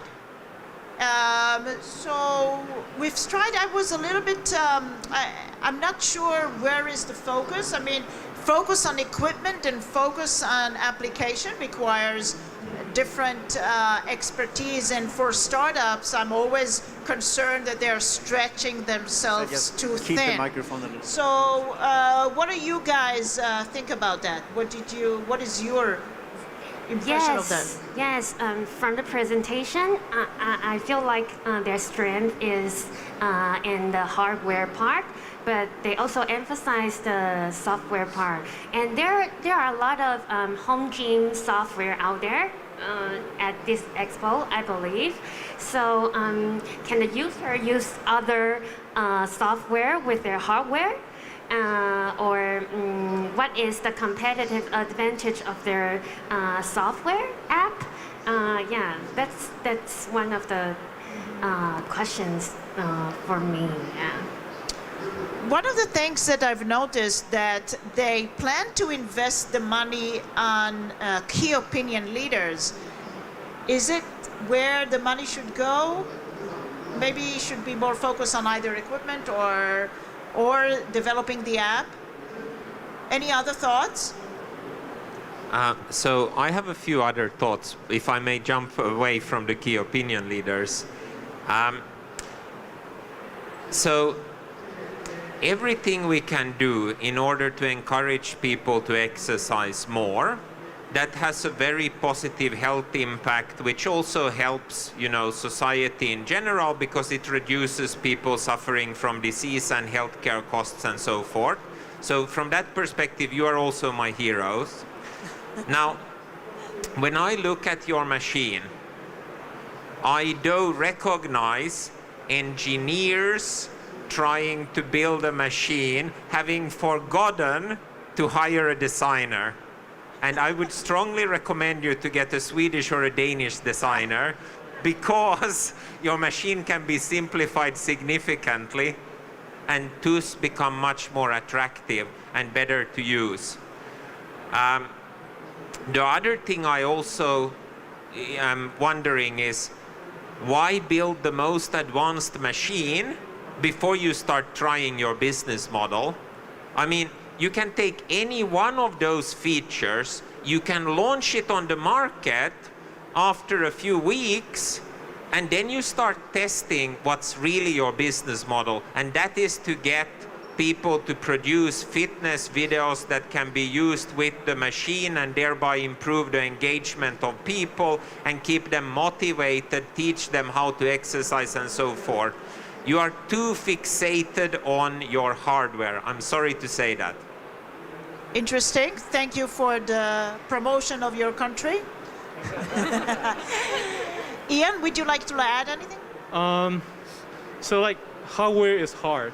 I mean, for me, I don't stand the hardware investment. So, but like in terms of the competitive advantage, I kind of feel like, when you say you have everything, you have nothing.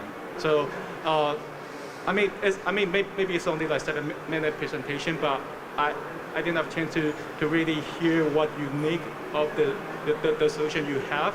But I agree. So usually the investment for making hardware, is huge, right? So it would be much better if you can form the hypothesis first and try to test the hypothesis before you really make the hardware. Will be a more less risk way for you to approach your business. Okay, so a little bit more focus on the hardware. Elias, would you like to add? I mean, I've been involved in hardware businesses before, and they've always required a lot of money, right? And working capital and so on. So, I mean, A, I think you will need more money than you think, and B, the next 9 months, 12 months will be a very, very delicate. Everything has to kick in as you are, raising money, proving yourself, going to CS and so on. It all has to work out very, very precisely in order for this to work. So, I mean, of course, I root for you to succeed, but it is a complicated thing to make it happen. Absolutely, but they are in Taiwan. That's a hardware country. They're in the right place. Right. So what do we say? Taiwan. Jiadian. Last but not least, we have the 3 Square. Okay, so with food ordering and cloud kitchen, and I'm a little bit confused on where is the focus, and also food delivery companies are everywhere, but are they making money? I'm not sure. So how can you make money in this business? So here I saw multiple services and also going to B2B and B2C, which again requires totally different expertise, focuses, and understanding. That kind of bothers me. What are your insights, Tammy? Yes, and I think perhaps the presentation can also add the break-even point calculation of each of their place for us to better understand the profitability possibility for their business model, and also the market acceptance, current market acceptance of their direction. Yeah. Right, correct. So my main question is actually, what's gonna make you the last mover? Now, Facebook was not the first social network, but they were at least one of the last ones. You are not the first cloud kitchen, but what are gonna make you the last ones? And when asking that question, there's one thing in particular that makes me concerned. You didn't even mention the word automation, robotics, and AI. Because I think a cloud kitchen can really utilize automation, AI, and robotics to bring down the cost of cooking, improve the quality, and so forth. And that's going to revolutionize it, and that's a business of scale. So there's going to basically be a few winners globally. So I think that speed is one of the key factors of success for this ghost kitchen thing. So my suggestion would be just go raise a lot of money and just try to build the cost leadership and then raise more money to gain this gain the market share. Then I think rapid growth is the only way for this kind of business. Okay, so work on getting market share and user experience, and then have more users. Elias? So many moving parts to this business. Right. So many moving parts. Yeah, they probably will need a lot of money to make it work. Well, Ian said raise a lot of money. I mean, that's why we're here for.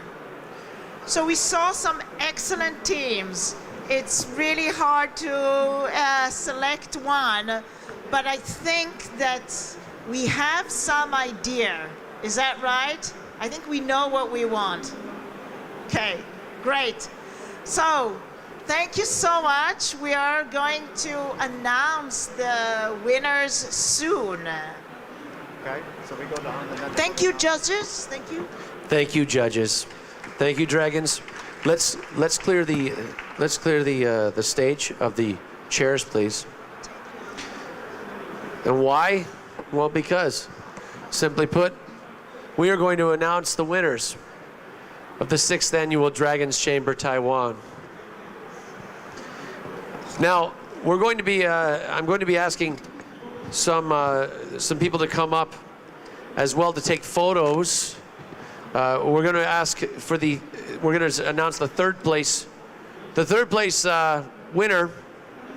We'd like to have Huang and Richard DeVries. Please come to the stage. Ian Huang and Richard DeVries, thank you so much.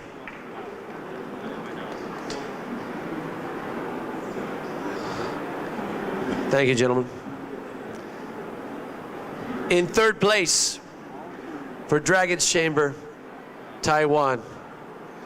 Please give a warm round of applause for 3 Square.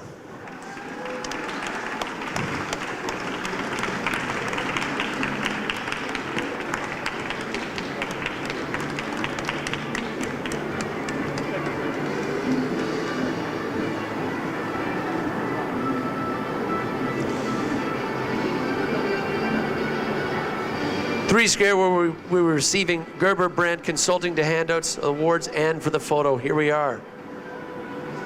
Hold the t-shirt, there we go.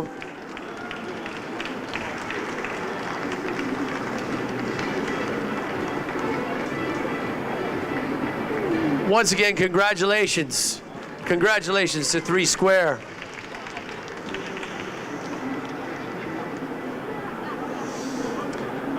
In second place, can I please have Martin?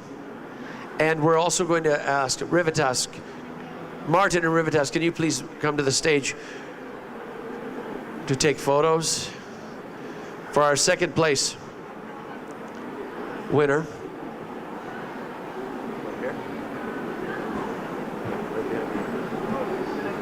It's good to have somebody taller than me. Look at this. I like this. In second place for the Dragon's Chamber Taiwan, please give a warm round of applause for Flight Path Immigration.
Once again, congratulations to Flight Path Immigration. Second place here in Dragon's Chamber.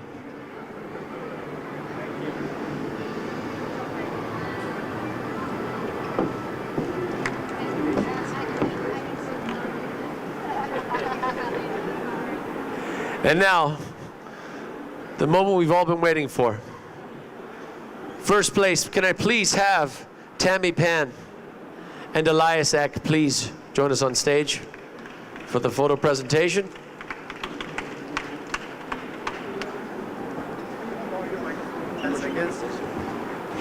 So before we announce the winner, I just want for 10 seconds saying something. So we need to have more money available for our teams. So if there's anybody out there who feel like you might want to become an angel investor, you feel like you might have some money that you are ready to risk, come and talk to me afterwards.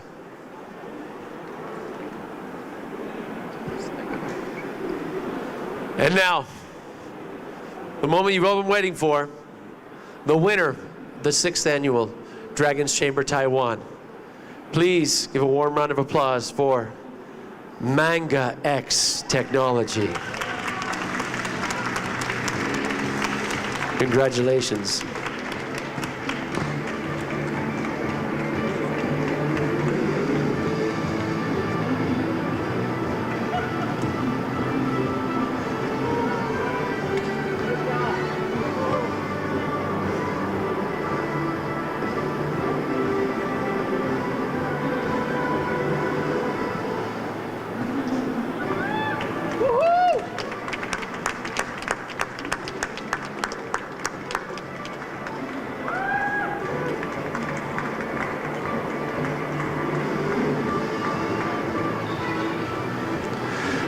Once again, congratulations to Manga X Technologies, the winner of this year's Dragon's Chamber Taiwan. Thank you so much. Of course, a big round of applause for every single team. This was by far one of the better presentations that we've had. And we are so very, very proud and very, very fortunate to be here at Meet Taipei. And thank you so much, everybody. Thank you for coming out. Finally, I want to invite everybody to stick around for the next half hour or so. We're going to network with each other. And there are a lot of amazing people here with great ideas in just this room alone. So please be sure to make sure the best of it. We're going to take a photo up on the stage. Is that correct? Yeah, let's take a photo up there. Let's get all the teams. Let's have all the teams join us on stage for a big photo at the end. Once again, thank you for coming to this annual event, and we will see you next year for the 7th annual Dragon's Chamber Award. Oh yes, please, and our sponsors on the stage too, please. Can we have our sponsors on the stage as well? Please, everyone, join us on the stage. Thank you. And of course, Amugos, get on stage, come on. Thank you so much. I like your name. Thank you. We have the same name. Oh.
I wish I was. You seem like you are everywhere I go. It's public. You're there.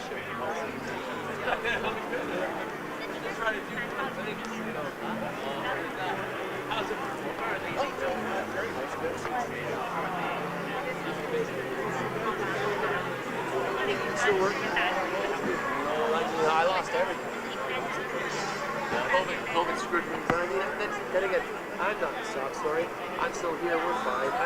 I lost my savings or that's big there.